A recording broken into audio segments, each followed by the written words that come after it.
حدیث پاک میں آتا ہے، مفہوم ہے حدیث کا، کہ اگر کوئی خلاف شریعت کام دیکھو تو اتنی طاقت رکھتے ہو کہ اس کو ہاتھ سے بند کر دو تو اسے بند کر دو، لیکن اگر اتنی طاقت نہیں رکھتے بلکہ اتنی طاقت رکھتے ہو کہ زبان سے کہہ کر اسے روک دو تو اسے روک دو، یعنی اس کام کو بند کر دو۔ لیکن اگر اتنی بھی طاقت نہیں ہے بلکہ اتنی طاقت ہے کہ دل سے برا سمجھ سکتے ہو تو اسے دل سے برا سمجھو۔ پھر فرمایا میرے نبی نے کہ یہ جو دل سے برا سمجھنا ہے یہ ایمان کا آخری درجہ ہے۔ اس حدیث کے تحت یہ بات ہے کہ جو لوگ ہمارے ماتحت ہیں تو ان کے ساتھ تو الگ معاملہ ہے، لیکن جو لوگ ہمارے ماتحت نہیں ہیں، یعنی نہ ہمارے ملازم ہیں، نہ ہمارے نوکر ہیں،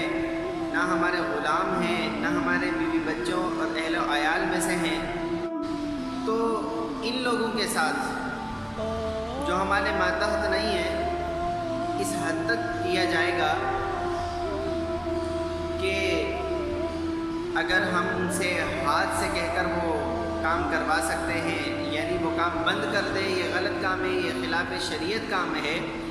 تو پھر تو ہاتھ سے بھی روکیں گے اگر ہم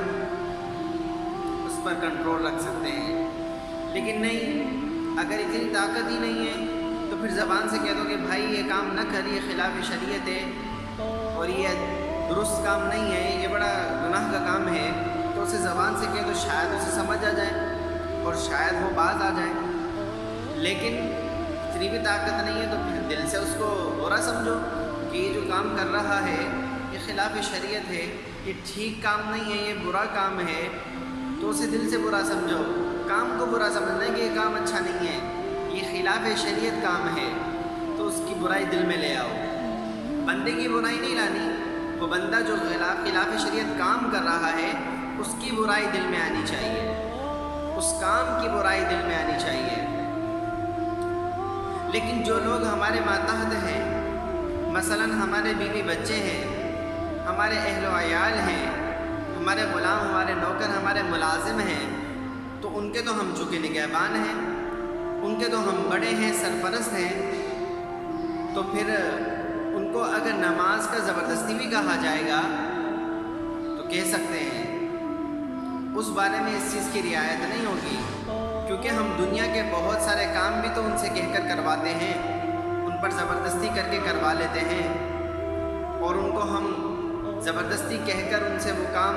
عمل میں لے آتے ہیں۔ تو پھر شریعت کا اگر کوئی کام ہے خلاف جو وہ کر رہے ہیں تو انہیں اس سے روکا جائے گا، زبردستی بھی روکا جائے گا، کیونکہ آپ ان کے بڑے ہیں، سرپرست ہیں۔ اگر ایسا نہیں کریں گے تو آپ گناہ گار ہوں گے، کیونکہ ایک حدیث کا مفہوم ہے، ایک حدیث ہے کہ الا کلکم راع وکلکم مسئول عن رعیہ، کہ تم سب کے سب نگہبان ہو اور تم سے تمہاری رعایا کے بارے میں پوچھا جائے گا۔ تو اس لیے اس حدیث کو مد نظر رکھتے ہوئے ہم اپنے بیوی بچوں کے، ہم اپنی جو نا آل اولاد کے، ہم اپنے نوکر اور اپنے جو نا چاکر ہیں جتنے بھی ان کے نگہبان ہیں۔ ایک بندہ، ایک شخص اپنے گھر کا نگہبان ہوا کرتا ہے، ایک سائبان ہوا کرتا ہے، تو وہ اپنے گھر کے اچھے برے فیصلے بھی دیکھتا ہے کہ یہ ٹھیک ہے میرے گھر والوں کے لیے اور یہ ٹھیک نہیں ہے میرے گھر والوں کے لیے، تو اس کے مطابق فیصلے کرتا ہے۔ تو اگر شریعت کا کوئی خلاف کام دیکھے تو اسے بھی روکنے کی اس کا حق ہے، اس کو روکنے کا۔ اگر وہ ایسا نہیں کرے گا تو یقیناً گناہ گار ہوگا۔ تو اہل و عیال اور اپنے ماتحت لوگوں کے اندر یہ بات نہیں ہے، اگر خلاف شریعت ان میں کوئی بات دیکھو تو انہیں روک دو، ان کو تھوڑا سا زبردستی کر کے بھی روک سکتے ہیں۔ کیوں؟ اس لیے کہ وہ ان کی نگرانی میں ہے،